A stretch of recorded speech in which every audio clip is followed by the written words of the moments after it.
Hello admission অ্যাসপাইরেন্টস, আশা করি আপনারা সবাই ভালো আছেন। পূর্বের ক্লাসে আমরা আলোচনা করেছিলাম ভার্ব কি, কাকে বলে এবং এর ক্লাসিফিকেশন সম্পর্কে আমরা বিস্তারিত আলোচনা করেছিলাম।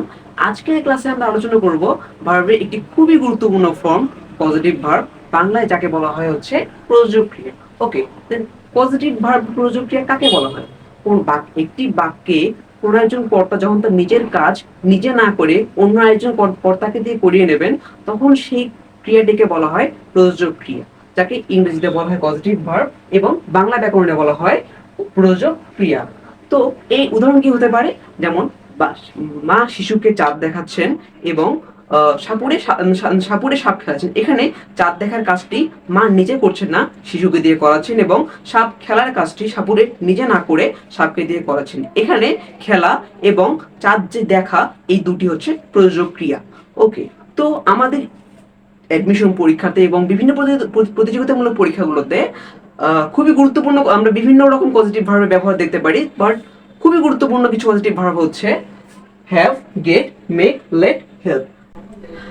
আজকের ক্লাসে আমরা এই 5টি পজিটিভ ভার্বের ব্যাখ্যা সম্পর্কে বিস্তারিত জানবো এবং এই পজিটিভ ভার্বগুলো বাক্যে কিভাবে ব্যবহৃত হয়, এই পজিটিভ ভার্বের পরে যে ভার্বগুলো হবে সেই ভার্বগুলো কি রকম চেঞ্জ হবে সেই বিষয়ে আমরা বিস্তারিত আলোচনা করব। ওকে, আমাদের প্রথম পজিটিভ ভার্বটি হচ্ছে হ্যাভ। তো হ্যাভ পজিটিভ ভার্বের ক্ষেত্রে আমাদের অবশ্যই মনে রাখতে হবে, হ্যাভ যদি কোনো বাক্যে পজিটিভ ভার্ব বা প্রযোজক ক্রিয়া হিসেবে ব্যবহৃত হয় এবং হ্যাভের পরে যদি কোনো ব্যক্তিকে, হ্যাভ দ্বারা যদি কোনো ব্যক্তিকে ইন্ডিকেট করা হয়, তাহলে অবশ্যই সেই হ্যাভ পজিটিভ ভার্বের পরে যে ভার্বটি হবে তার V1 বা বেস ফর্মটি করবে। এক্সাম্পল হিসেবে আমরা দেখতে পারি the teacher had his students complete their lesson, অর্থাৎ শিক্ষক তার ছাত্রদেরকে দিয়ে পড়াটি কমপ্লিট করালো। এখানে হ্যাড হচ্ছে পজিটিভ ভার্ব এবং হ্যাডের পরে এই হ্যাড পজিটিভ ভার্বটি দ্বারা হিজ স্টুডেন্টস অর্থাৎ কিছু ব্যক্তিবর্গদেরকে নির্দেশ করা হয়েছে। সেই কারণে এখানে হেডের পরে যে ভার্বটা আছে এখানে এটা V1 হবে, অর্থাৎ কমপ্লিট হবে। এখানে এস বা ইএস অথবা আইএনজি অথবা ইডি অন্য কোনো ফর্ম ব্যবহার করা যাবে না। দেন হ্যাভ দ্বারা, হ্যাভ যদি কোনো বাক্যে পজিটিভ ভার্ব হিসেবে ব্যবহৃত হয়ে যদি এরপরে কোনো বস্তুকে নির্দেশ করা হয়, তাহলে এরপরে যে ভার্বটি বসবে সেটি হবে V3। অর্থাৎ এখানে দেখতে পারি আমরা he had the house painted. এখানে হ্যাড বাক্যে পজিটিভ ভার্ব হিসেবে ব্যবহৃত হয়েছে এবং হেডের পরে দ্য হাউস একটি বস্তুকে নির্দেশ করা হয়েছে। এই কারণে এখানে এরপরে হেডের পরে যে ভার্বটি বসবে সেটি অবশ্যই হবে V3। অর্থাৎ আমরা বলতে পারি যে হ্যাভ যদি কোনো বাক্যে পজিটিভ ভার্ব হিসেবে ব্যবহৃত হয় তাহলে ব্যক্তির ক্ষেত্রে হবে V1 এবং বস্তুর ক্ষেত্রে হবে V3। ওকে, দেন আবার next verb is gate.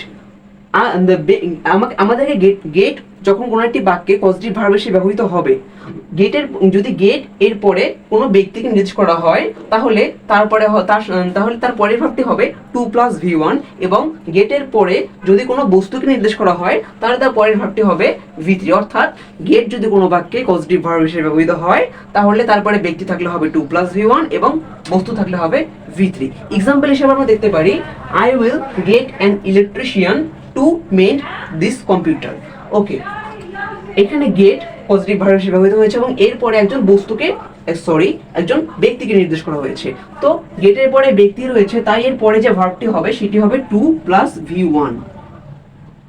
Okay, then he got his car repaired yesterday. এখানে গেট, গট বা গটেন এই পজিটিভ ভার্বগুলো যে কোনো ফর্মে থাকতে পারে। He got his car repaired yesterday, অর্থাৎ সে তার গাড়িটি গতকাল মেরামত করিয়েছে। এখানে গট বাক্যে পজিটিভ ভার্ব হিসেবে ব্যবহৃত হয়েছে এবং এরপরে হিজ কার অর্থাৎ তার গাড়ি একটি বস্তুকে নির্দেশ করা হয়েছে এখানে। এই জন্য এখানে এর পরের যে ভার্বটি হয়েছে সেটি হবে V3। এর সাথে আইএনজি বা ইএস অথবা বেস ফর্ম কিছুই হবে না, শুধুমাত্র V3 ফর্মটি ইউজ করতে হবে। এরপর আমরা একাধারে 3টি ভার্বের ব্যবহার শিখবো শুধুমাত্র একটি নিয়মের মধ্যে দিয়ে, সেটি হলো মেক, লেট, হেল্প।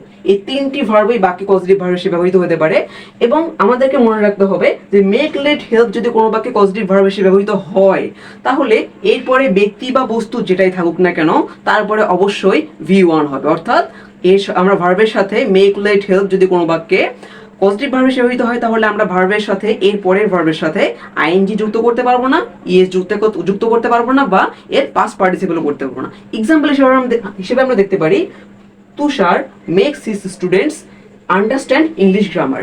এখানে মেক পজিটিভ ভার্ব হিসেবে ব্যবহৃত হয়েছে। এরপরে হিজ স্টুডেন্টস কিছু ব্যক্তিদেরকে নির্দেশ করা হয়েছে। এই কারণে এরপরে যে ভার্বটি ব্যবহৃত হয়েছে আন্ডারস্ট্যান্ড, যার অর্থ হচ্ছে বোঝা, এই আন্ডারস্ট্যান্ড শব্দটি V1 হয়েছে, বেস ফর্মে ব্যবহৃত হয়েছে।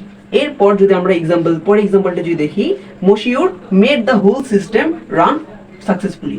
মশিউর নামের একজন ব্যক্তি পুরো প্রক্রিয়াটাকে স্বতঃস্ফূর্তভাবে চলতে সাহায্য করেছেন। ওকে, তো এখানে মেড হচ্ছে পজিটিভ ভার্ব, মেডের পরে দ্য হোল সিস্টেম, এখানে কোনো ব্যক্তি নির্দেশ করা হয়নি, তো ডেফিনেটলি এখানে কোনো বস্তুকে বোঝানো হয়েছে। দ্য হোল সিস্টেম পুরো প্রক্রিয়াটিকে স্বতঃস্ফূর্তভাবে রান করেছেন। তো মেডের পরে এখানে বস্তু নির্দেশ করা হয়েছে, তাই এর পরে যে ভার্বটি আছে রান, এটা হবে base form. Then he did not let me see what he was painting. Don't let mobile phone misuse your valuable time. এখানে he did not let me see, এখানে লেট ছিল পজিটিভ ভার্ব, এরপরে me একজন ব্যক্তির কথা বলা হয়েছে, তাই এখানে পরে যে ভার্বটা আছে সি, এটা হবে base form. Then he don't let mobile phone misuse your valuable time. এখানে লেট হচ্ছে পজিটিভ ভার্ব, এবং এরপরে একটা বস্তুর কথা বলা হয়েছে, তাই এখানে এরপরে যে ভার্বটা আছে সেটা V1।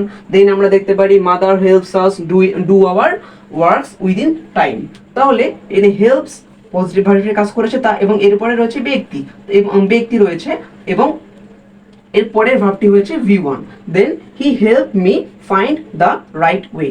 সে আমাকে সাহায্য করেছে সঠিক রাস্তাটা খুঁজে পেতে। তাহলে হেল্প এখানে হেল্প দ্বারা ইন্ডিকেট করা হয়েছে দ্য রাইট ওয়ে, সঠিক পথটি খুঁজে পেতে সাহায্য করেছে। তাই আমরা হেল্পের পরে যে ভার্বটি ইউজ করছি সেটা বেস ফর্ম আমরা ইউজ করেছি। তো এখানে যদি আমরা ওভারঅল ক্লাসে একটি ব্রিফ দিই, তাহলে হবে হ্যাভ যদি কোনো বাক্যে পজিটিভ ভার্ব হিসেবে ব্যবহৃত হয়, তাহলে হ্যাভের পরে ব্যক্তি থাকলে হবে V1। দেন হ্যাভের পরে যদি কোনো বাক্যে বস্তু থাকে তাহলে হবে V3, এবং গেট যদি কোনো বাক্যে পজিটিভ ভার্ব হিসেবে ব্যবহৃত হয়, এরপরে ব্যক্তি থাকলে হবে 2+V1 এবং বস্তু থাকলে হবে V3।